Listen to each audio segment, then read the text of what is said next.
Video बना रहा हूँ। देखो, जैसे एक ग्लोब होता ना, पूरे पृथ्वी का मॉडल होता है वो, वहाँ सब देश सब कुछ देख सकते हो उसमें।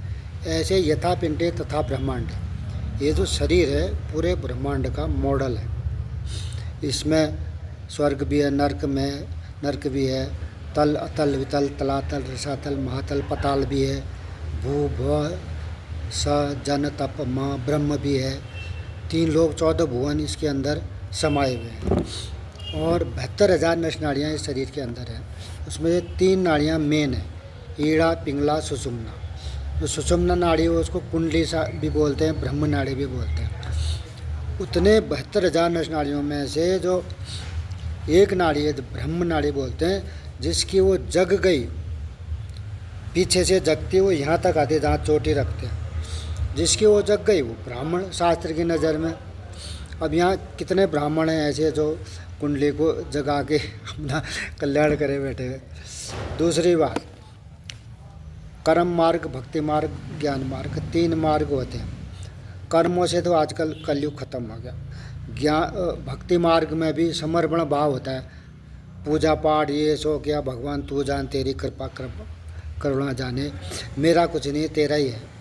क्योंकि ममई वांशो जीवलोक है, जीव होता सनातनम। भगवान कहते हैं मेरा अंश है जीवलोक, इस जीवलोक में है, मेरा ही अंश है वो, तो उसी को समर्पण करो। इसलिए गीता में कहा गया मय अर्पिता मन बुद्धि। अर्जुन तो अपना दिमाग मत लगा, मन और बुद्धि मेरे को अर्पण कर दे, तो वो सब बीमारियों से सब मुसीबतों से पार हो गया अर्जुन। तो हम भी हो जाएं, मैं तो हो गया। तो भक्ति मार्ग भी ऐसा ही है, कर्म मार्ग ऐसा। रही बात ज्ञान मार्ग की, ज्ञान मार्ग में भी जब छोटा सा बीपी शुगर होता है तो डॉक्टर के वहाँ जाते हैं तो 440 वोल्टेज का जो झटका खोपड़ी में लगता है ना, उसको खुद पचाना पड़ता है, कोई दूसरा नहीं पचाता। तो वो भी नहीं है। अब क्या बचा, कैसे बताएं, क्या करें कि इससे आत्म तत्व का ज्ञान हो? ऐसे कैसे हो जाएगा? उसके लिए चलो अब तो आपके बारे में बताता हूँ। देखो, अगर बीपी बढ़ रहा है तो चंद्र नाड़ी से सूर्य नाड़ी की तरफ फेंकना है। अब बीपी घट रहा है तो सूर्य नाड़ी से चंद्र नाड़ी की तरफ उसको श्वासों को करना है। एक तो ये करना है 8-10 बार, जो भी आपको ऐसा जैसा लगे, घट रहा है कि बढ़ रहा है। उसके बाद अनुलोम विलोम करना है। उसके बाद लंबी लंबी सांसें लेनी है।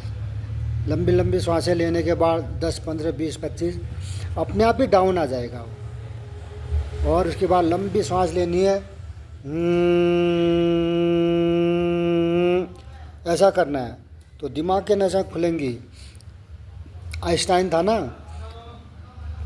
उनको तो पता होगा टीचरों को आइंस्टाइन कौन था। आइंस्टाइन कहता था मेरा 8% दिमाग खुला हुआ बस, और वो वैज्ञानिक बन गया।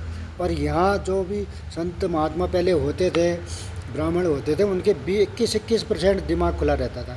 11% से कम दिमाग जिसका खुला रहता था उसको तो ब्राह्मण बोलते ही नहीं थे, वो तो बुद्धू पतित ब्राह्मणों में आता था वो।